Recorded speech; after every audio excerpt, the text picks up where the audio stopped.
CPIM ni Politburo ni adong engi Tripura Hasiwa Faisok Pakya Cabinet Budol ni adong Boramgrang Jitendro Chaudhary Agartala Birikungkholawo Phayi Koktuma Thumani Buskango Khokhenka Tamushaka Khanedi Chinmangpuliwo. This is part of the Janajati Neta Politburo member. So does it increase the responsibilities?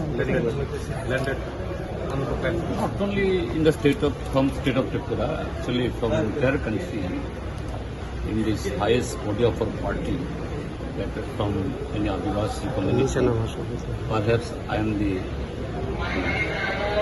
first one. But that is not the important. The important is that this is recognition to the movement in the state of Tripura. The Communist Party's role last couple of decades they have played, and I am very much grateful to the party. তো আমি অত্যন্ত আনন্দিত যে আপনারা এসেছেন এখানে, যে আমাদের পার্টির এই সর্বোচ্চ নীতি নির্ধারক কমিটিতে আমাকে যে নির্বাচিত করা হয়েছে। আমি বলবো যে এই যে পলিটব্যুরো বা আমাদের পার্টির সর্বোচ্চ যে এই নীতি নির্ধারক বডি, এই বডিতে অতীতে এবং বর্তমানে আমার চেয়ে বহু যোগ্যতম ব্যক্তিরা এই পদাসীন হয়ে গেছেন, সেই তুলনায় আমি কিছুই না। কিন্তু ত্রিপুরাজ্যের মধ্যে আমাদের পার্টির নেতৃত্বে যে লড়াই সংগ্রাম, জনগণের জীবনের মান উন্নত করার জন্য এবং একটা স্বচ্ছ রাজনীতির মধ্য দিয়ে এই ত্রিপুরাজ্যকে এগিয়ে নিয়ে যাওয়ার ক্ষেত্রে ভূমিকা নিয়েছে, তারই স্বীকৃতি। এবং এই যে দায়িত্ব আমি পেয়েছি, এটা অবশ্যই যোগ্যতার সাথে, নিষ্ঠার সাথে, সততার সাথে কিভাবে প্রতিপালন করব সেই চেষ্টা আমার থাকবে।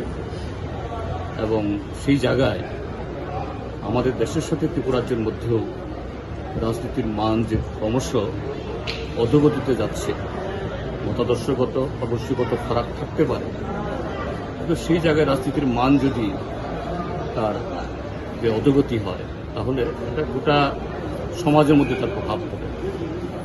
সেদিক থেকে আমাদের অতীতেও চেষ্টা ছিল, এখনও থাকবে। এখন পার্টি আরও বড় স্বীকৃতি দায়িত্ব দিল, সেই ক্ষেত্রেতে এটাকে এগিয়ে নিয়ে যাওয়ার ক্ষেত্রেতে আরও অনেক বেশি আমার এই পরিশ্রম করতে হবে, দায়িত্বটা কাজ করতে হবে। পলিটব্যুরোর সদস্য হওয়ার পর রাজ্য রাজনীতিতে নতুন কি ইমপ্যাক্ট করতে বা প্রভাব পড়তে দেখা যাবে? না, যে কথাটাই বললাম যে আমরা কমিউনিস্ট পার্টি রাজনীতি করি, দেশের এবং রাজ্যের সংখ্যাগরিষ্ঠ মানুষের তাদের যে জীবন মান, এটা যাতে আরো সুন্দর হয় এবং দেশের যে সংবিধানের হাত ধরে তার যে প্রতিশ্রুতিগুলো যাতে মানুষ ভোগ করতে পারে, এটা যে কোনো রাজনৈতিক দলেরই বা তার যার কর্মীদের তার দায়িত্ব হওয়া উচিত। কিন্তু দুর্ভাগ্যের আমাদের দেশে এবং রাজ্যে আজকে এই অবস্থা অত্যন্ত করুণ।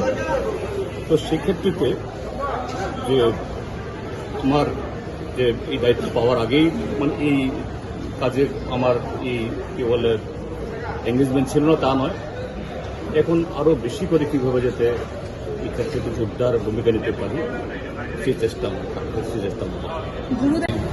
Beg pardon to make any comment to him, because they are gentlemen, of course. He adorned the seat of the Chief Minister, but he does not have that political knowledge or experience. So let him first understand the politics, understand the people's mind, understand how a politician should work. So just making a comment to him means giving him the point. I don't like to make any comment. You raised one concern about the qualitative change in politics. Does it really matter to you that, and how you would like to see new age politics? That you see, that is, of course, in the politics there are differences of opinion, differences of the program, but commitment to the people and adhering to the constitutional norms, etc. In this country, every politician, every political party has to work. But these ethics have been forgotten by the present ruling dispensation. This is the sorry state of affairs.